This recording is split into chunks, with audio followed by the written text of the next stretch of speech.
9 p.m. Thursday, October. The rain in Yeonam-dong doesn't fall. It ambushes. Your umbrella inverted on Yeonhui-ro.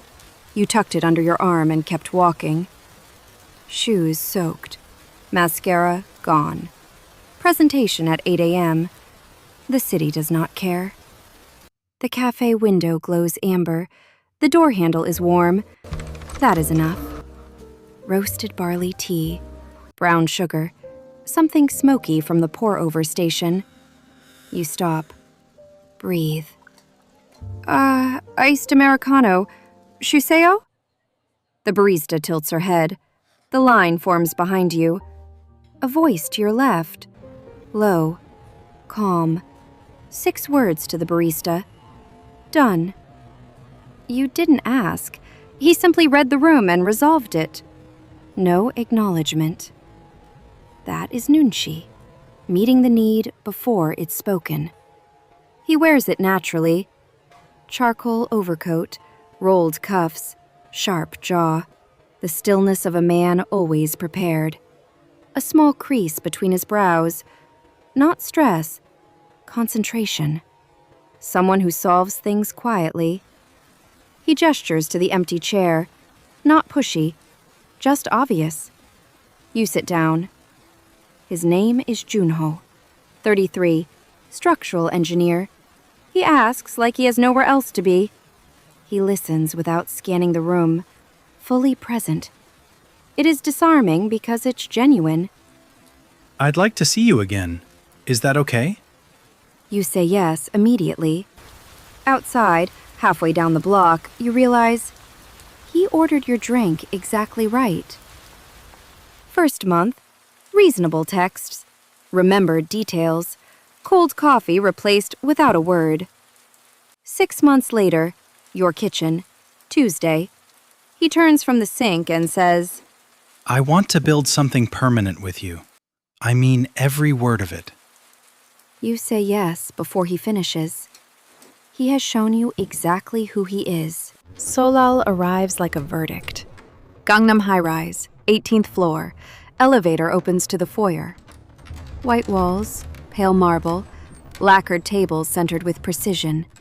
Standards exist here, non-negotiable. His mother greets you with both hands. Her smile is warm and assessing simultaneously. His father nods once. He's glad you came.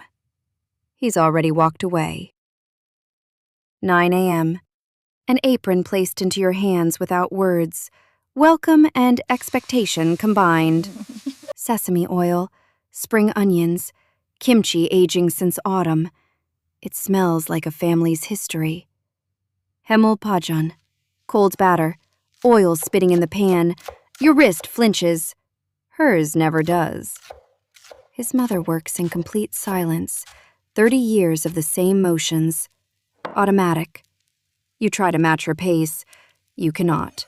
She was born knowing this ladle. This is the Jangnam burden. Eldest son, family name, ancestral duty. Ancient and unwritten.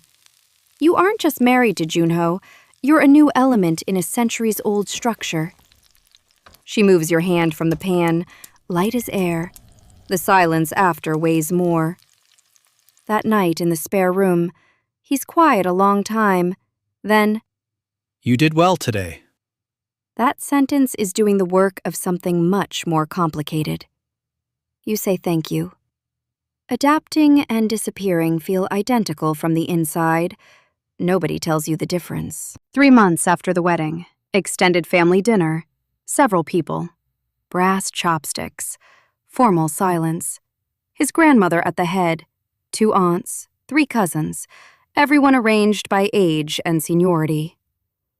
3 months of Duolingo, 2 months of Tuesday classes. The conversation still moves past you. You catch shapes, not words. Hands in your lap, smile held at the correct angle. Junho's knee presses against yours under the table, just barely. You are anchored. Galbi jjim, japchae, pajeon, doenjang jjigae. You eat carefully, matching the table's pace. His mother begins speaking. Pleasant tone. Junho's jaw tightens by a fraction only you catch. Career. Embarrassment. Jongnam.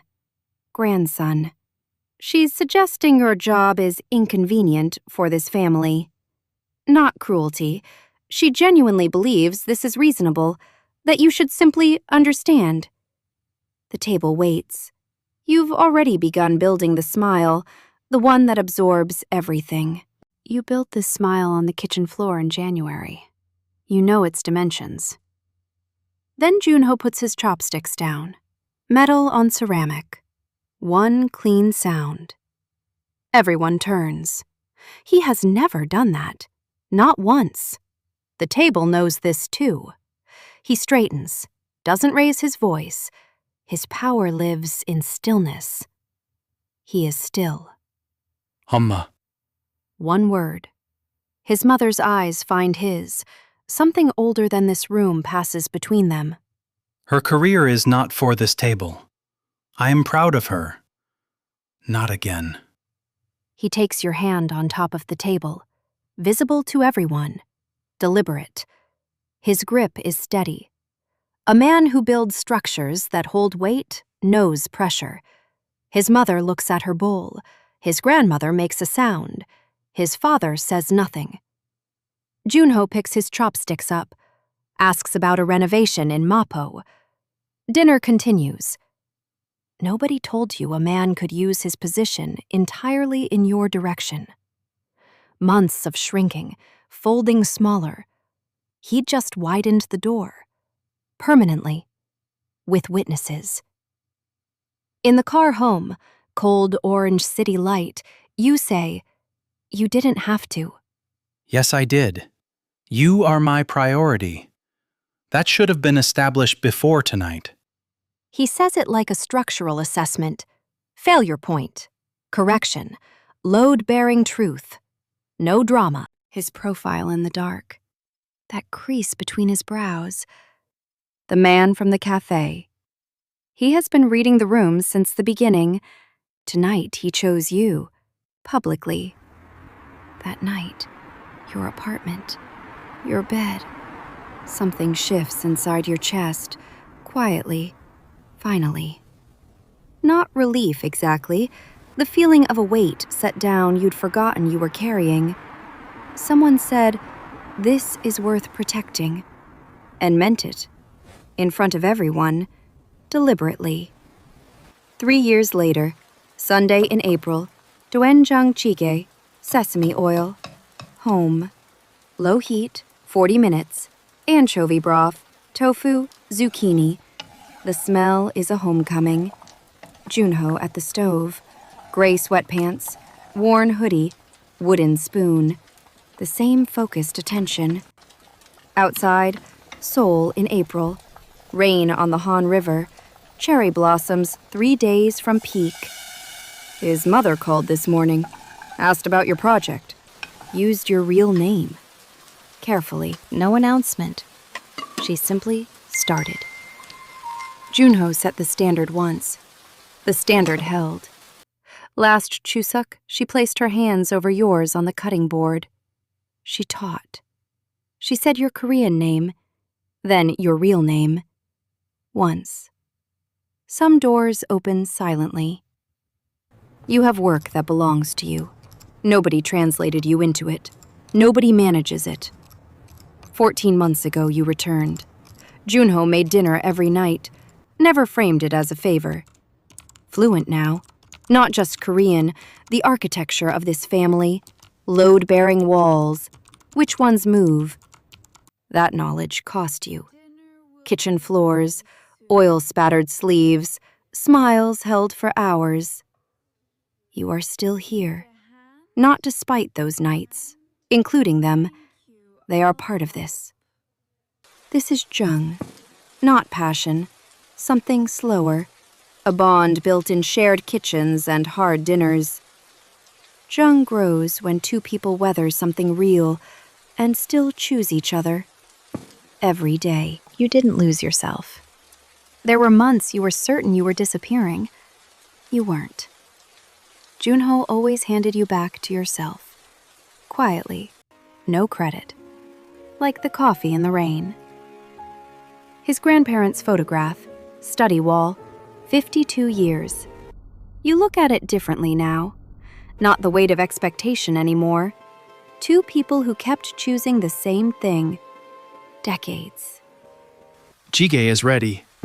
Bowl set down, he sits, pours your tea before his own. Always first.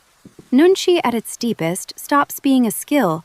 It becomes the texture of how he loves you. Hands around the bowl. Ceramic warm. Soup good. Your hands know this kitchen now. Reigning over Seoul. Inside it's warm, and it is yours. Built. Boundary by boundary. You didn't just marry a Korean man. You married someone who always chose your direction. Love has no translation manual, but some people keep bridging the gap every rainy night.